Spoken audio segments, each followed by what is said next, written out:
নমস্কার বন্ধুরা, সকলে কেমন আছো? রিম্পা অ্যান্ড স্তুতি চ্যানেলে তোমাদের সকলকে অনেক অনেক স্বাগত জানাই। তো দেখো, আজকে একটা নতুন রেসিপি নিয়ে তোমাদের সামনে হাজির হয়ে গেছি। তো সেই মতন গ্যাস ওভেনের দু সাইডে একদিকে ফ্রাইং প্যান আর একদিকে কড়াই চাপিয়ে দিয়েছি। এবার দুটোতেই একসাথে আজকে কাজ করব। তো তার জন্য ফ্রাইং প্যানে আর কড়াইয়ে প্রথমে তেল দিয়ে দিয়েছি। তেল দিয়ে দেওয়ার পর ফ্রাইং প্যানে প্রথমে যে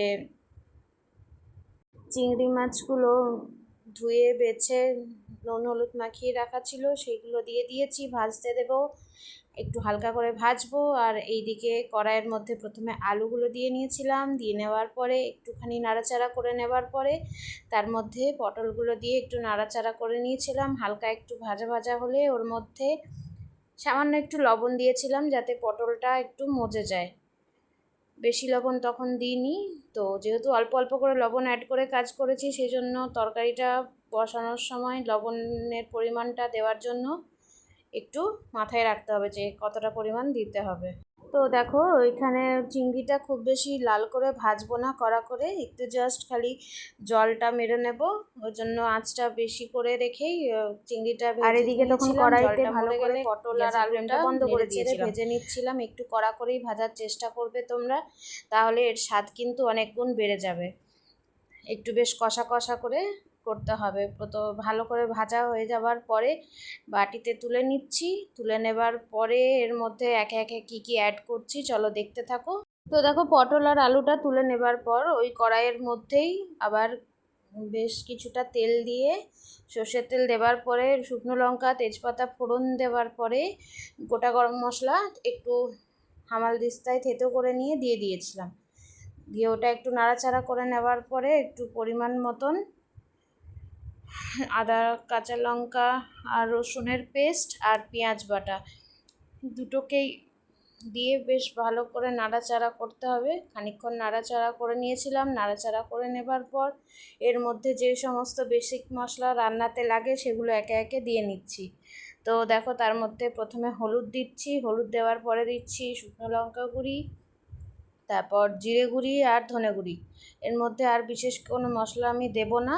আর নুন আর চিনি এগুলো তো লাগবেই। একটু বেশ মিষ্টি মিষ্টি, মানে খুব মিষ্টি না, মানে মিষ্টির পরিমাণটা একটু ব্যালেন্স করতে হয়, তবেই খেতে ভালো লাগে। আর এই যে শেষে কাশ্মীরি লঙ্কা গুঁড়ো দিয়ে দিলাম।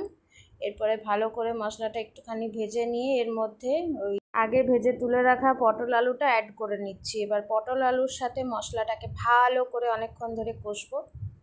যত বেশি কষা হবে রান্নার টেস্টটা তত ভালো হবে। তো ভালো করে কষে নিয়েছিলাম।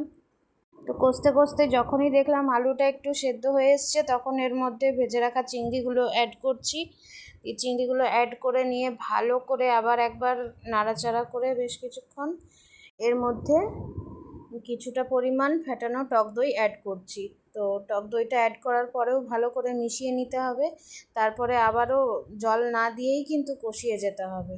তো এইভাবেই আরও কিছুক্ষণ কষিয়ে নেবার পর যখন কালারটা একটু চেঞ্জ হয়ে আসবে, তখন এর মধ্যে পরিমাণ মতন জল দিয়ে দেব।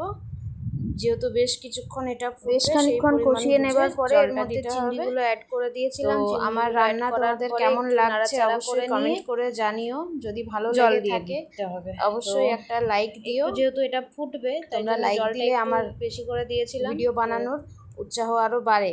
আর যারা চ্যানেলে নতুন আসছো, ভিজিট করছো, প্লিজ চ্যানেলটিকে সাবস্ক্রাইব করে রেখো।